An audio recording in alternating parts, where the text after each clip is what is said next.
colour your money then, missus? He held out his hand, but the woman was obviously wise to the ways of street urchins, and she took a penny from her purse, holding it high above his head. He decided against snatching it from her, as there was a copper on the beat somewhere in the vicinity, and a scream from the old girl would bring him running. "All right then, missus. Follow me. I can find me way easy as pie." "What's your name, boy?" Mardu had to quicken her pace in order to keep up with him. She did not particularly care for the little creature, and the smell emanating from his scrawny body made her want to retch. But she was curious as to why a boy of 7 or 8 might be out alone on such a terrible night. "Nosy bugger, ain't you? Me name's Bailey, and I was just resting me body when you come along and trod on me." She followed him in silence, and to her relief, the baby had stopped crying and had fallen asleep on her shoulder.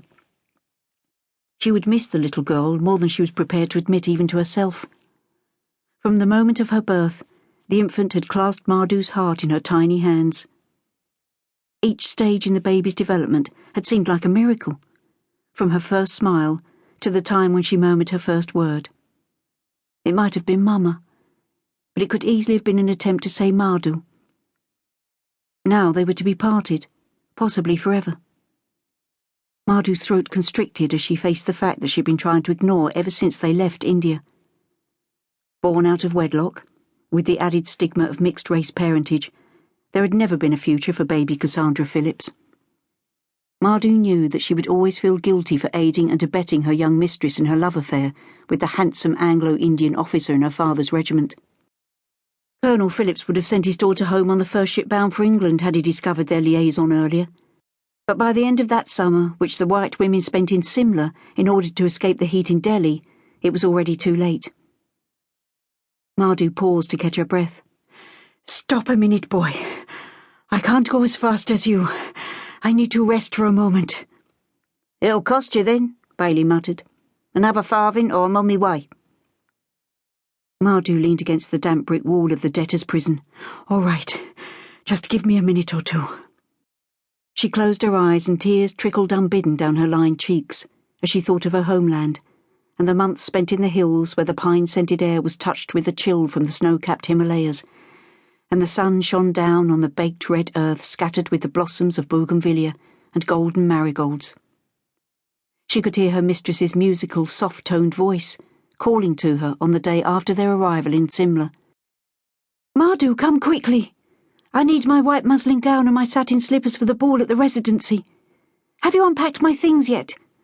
Oh, Mardu, I can't wait until this evening. I think I will die of excitement."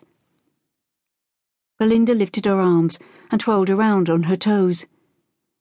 The thin silk of her peignoir floated around her slender figure like the petals of a lotus blossom, and her long corn gold hair swung around her head and shoulders to form a shimmering halo as it caught the light.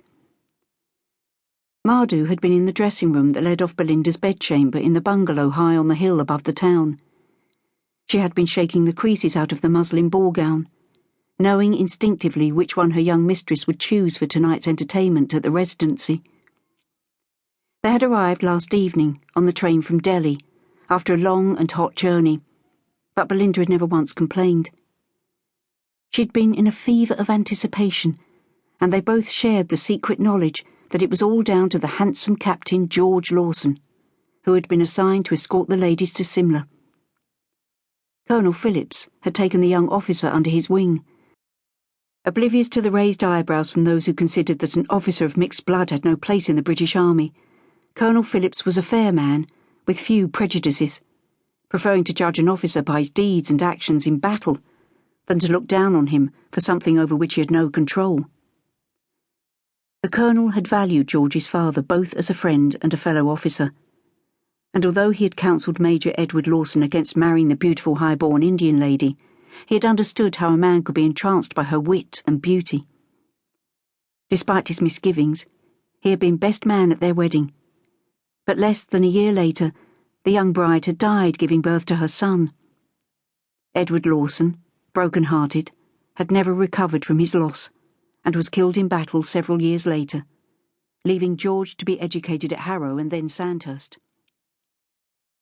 Colonel Phillips had been